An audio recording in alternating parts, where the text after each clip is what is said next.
Japan ভুগছে অতি বিচিত্র এক সংকটে। জীবন সায়াহ্নে পৌঁছে দেখছেন পাশে থাকার মতো কেউ নেই, হাত ধরার মতো, কথা বলার মতো কেউ নেই। আপনি পুরোপুরি একা। ঠিক এই সমস্যাই অতি প্রকট হয়ে দেখা দিয়েছে সূর্যোদয়ের এই দেশে।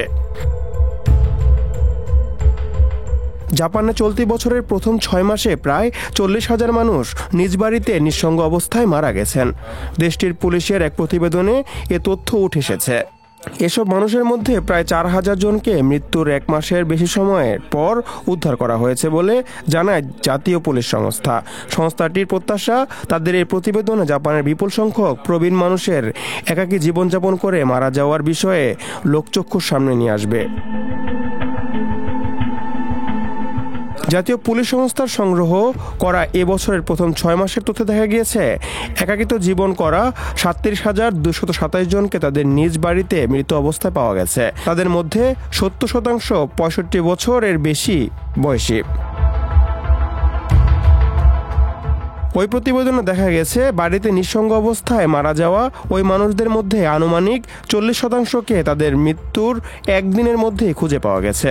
প্রায় 3,939 জনের মরদেহ মিলেছে মৃত্যুর 1 মাসের বেশি সময় পরে। এছাড়া 130 জনের দেহাবশেষ পাওয়া গেছে তাদের মৃত্যুর অন্তত 1 বছর পর। এসব মানুষের মধ্যে 7,498 জনের বয়স 85 বছর বা এর বেশি, 5,920 জনের বয়স 75 থেকে 79 বছর এবং 5,635 জনের বয়স 70 থেকে 74 বছরের মধ্যে।